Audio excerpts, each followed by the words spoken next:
Hi, I'm Dr. Christy Del Castillo-Hagee, one of the co-founders of the Fetus Best Foundation. And this is part of a series of videos we're taking, video interviews we're taking with new moms, sharing their real life experiences to help expectant moms and experienced moms navigate their own infant feeding experiences.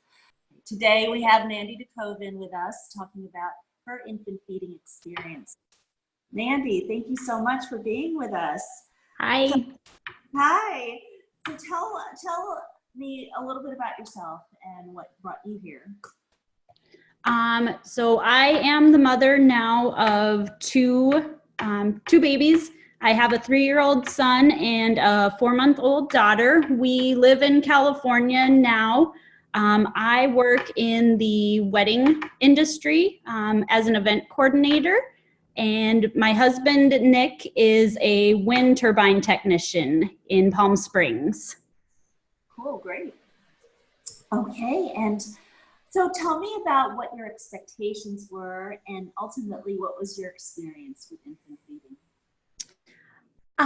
When I was pregnant with my son, I think my expectation was everything I heard was breastfeeding was natural. Breastfeeding was what our bodies were designed to do. And my expectation was that I was going to instinctively know how to breastfeed and my child was going to instinctively know how to eat. I didn't expect that it was going to be a challenge in any way, shape, or form. What ultimately happened? The exact opposite of what I expected. Due to some anatomy things, I was having a hard time producing enough breast milk. My son was having a really, really hard time latching, but I didn't know that. I know that now. I didn't know that then. So what I assumed was going on from what everybody told me was he was cluster feeding, which meant he was on the breast almost 24/7. He would come off for a little bit and then would want to be right back on. And everybody kept telling me that's normal. He's just cluster feeding. He's cluster feeding. He's cluster feeding. And so I thought that's what was happening. But he wasn't gaining any weight. He was born at 6 pounds, 5 ounces. And at 1 month, he was 6 pounds, 5.5 ounces. When I finally was directed to a lactation consultant group, they had me do a weighted feed on him, and he fed for an hour and was getting less than 2 ounces of breast milk, eating for an hour. And they had told me at that point he was actually exerting more energy to eat for that long than he was actually taking in. What kind of support did you have early on? Who was involved in your care?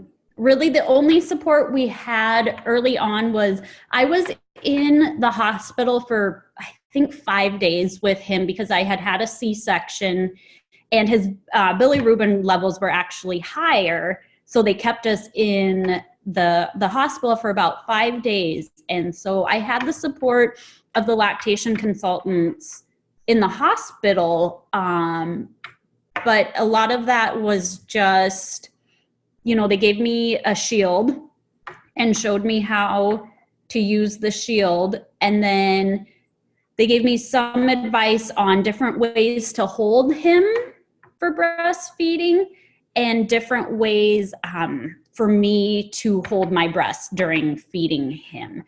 And that was really all the support we had in the hospital. They didn't do any weighted feeds or anything like that. And then when we got home, that was kind of where the support stopped. We didn't have a lot of family in the area with us. And so that was mostly the support that we got after that.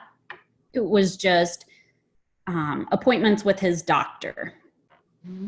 When did and I'm not asking you any of this, you know, I'm going to cut this out. I'm just asking you because I'll, Sure. you know, sort of when were you followed up? We went in like 2 days after he was born. And then I honestly don't think we went back in until he had his month visit. Maybe, you know what? No, we had to go back a second time after his visit 2 days later to check his bilirubin levels. And they were, at that point, they were okay. So then it was, okay, you don't have to come back until he's a month.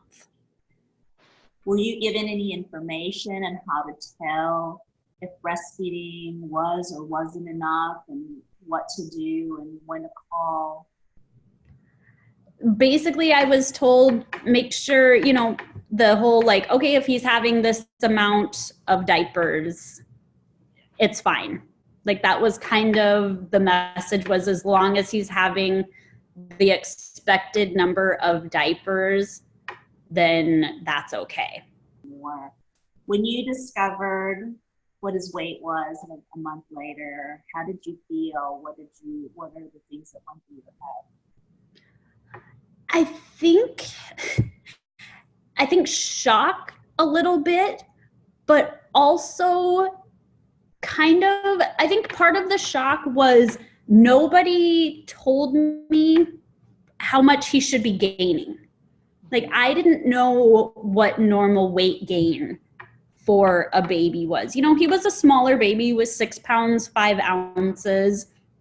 And so nobody really, I just wasn't aware of what he should be gaining. So I think it was a shock, and it was also just that whole, like, I had no idea. I had, you know, you see your baby every single day and you don't really notice if they're getting bigger or not. And so that was a big shock. What were you advised to do after that was discovered? So I went to one, it was a big group meeting. There were probably, I would say 15 moms there at least. And so this was the first group, and the lactation consultant in that group, she kind of she was a little bit rough in the sense that she was like, he gained 1/2 ounce. And I was like, oh, okay. You know, I don't, you know, kind of looking to her for advice. And that was kind of where it stopped. It was like, okay, he should have gained more weight than that, but she didn't tell me what to do beyond that. And so I left that meeting feeling just like really kind of judged, but not given any advice on what to do. So I ended up going to a meeting the very next day in a different hospital. And I told them initially, I said, you know, I went to the meeting yesterday and he's only gained 1/2 ounce. And so immediately the lactation consultant, and this was a much smaller group, said, okay, we're going to do a weighted feed because we want to see exactly how much he's taking in. And so we did the weighted feed, and she instantly went and got a pre-made bottle of formula for him and said, he needs this. And so I fed him the bottle, and she pointed out to me, she's like, look at how relaxed he is now. She said, you know, she pointed out, like, look at how relaxed his hands are. And he was sound asleep, which he hadn't done. And so it was like, and she didn't say it in like a judgmental way or anything. It was just very like, look at what a difference this one bottle has done for him. And so she sent me home with a bunch of the little supplemental bottles and a plan to triple feed him. And so, and to come back the next week. And so I started doing that, just kind of, I would around the clock do that. And I took him back the next week and he gained 2 pounds in a week. And she said that he basically, like he was starving. The poor little boy was starving. So in that meeting, just in that week, I got so much more like education and support. And so we went back, they had me keep doing the same thing the next week. And I think it was probably 2 weeks later of doing the triple feeding. And he still was only getting 2 ounces at a time. And the lactation consultant told me, she said, if you're doing this, if you're pumping, if you're triple feeding him and he's still only getting 2 ounces, she said, that's probably all you're ever going to produce at one given time is 2 ounces. And she said, this is never, this will never be enough to what's the word I'm looking for? Yeah. And so she said, breastfeeding's going to have to be secondary. You can supplement with breast milk, but she said, you're definitely going to have to feed him formula as the primary. And so that's what we did. And so I was, supplementing with breast milk, but I felt like I was just attached to my pump. I felt like I was, I just felt like I was holding my pump more than I was ever holding him. And so probably a week or 2 after that, I was on the phone with my mom talking to her about what was going on. And my mom's very intuitive. My mom and I have a really, really great relationship. And my mom finally said, Mandy, that baby needs you to be healthy and sane more than he ever needs breast milk. And it was like in that moment where I was given permission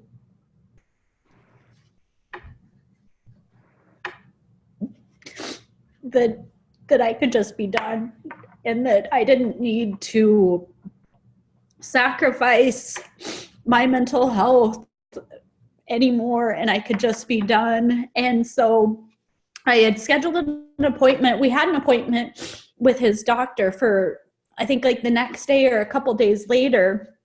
And I was actually really nervous to tell her that I was going to give up breastfeeding because I thought she was going to try and pressure me into continuing to do it. And I just didn't want to. And so I reluctantly told her, I said, I think I'm done trying to breastfeed in any capacity. And she, very different response than what I had expected. She told me, she said, you've tried harder at this than 98% of the moms I've ever worked with. And she said, if it doesn't work, it doesn't work and it's okay. And I just broke down in her office because she was right. Like it was just never going to work for us. And that was okay. But I needed the permission from people for some reason. What would you tell yourself now that you know what you've been through? What would you tell yourself as a new mom? I think my biggest concern was that I kept hearing about the bonding, that the best way to bond with your baby was through breastfeeding. And I wanted that bond so badly. And I think that what I would tell myself is that our bond has nothing to do with breastfeeding. Absolutely nothing to do with breastfeeding.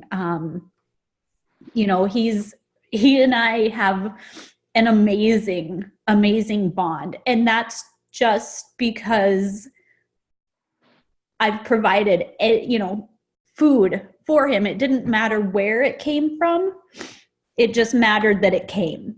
And so I think that's what I would tell myself, is that our bond has nothing to do with breastfeeding. And one of the other things that I would tell myself, I remember very clearly having images of, it sounds so silly now to think this, but I had this image that he was going to be this overweight, non-productive member of society living in our basement if I formula fed him. And it just sounds ridiculous now, but that's truly was my fear. And I think I would just tell myself that, I mean, you look at him now and he's so incredibly smart and he's so funny and he's very social and he's very healthy. And that also had nothing to do with breastfeeding or formula feeding. And so I think those would be the two things that I would tell myself now. What do you think that health professionals and health educators can do differently to support moms? Where to begin? I think first and foremost is being honest that sometimes breastfeeding just doesn't work. And, you know, every other organ in our body has the potential to fail us. I think they need to be honest with the fact that sometimes that fails too. You know, it's not perfect. Breastfeeding's not perfect. For some people it's easy. For some people it's natural. For some women, you know, they have oversupply. But for some of us, it's not possible. And I think we need to stop leading moms to believe that every mom can breastfeed. Thank you so much. Is there anything else you want to say to the community?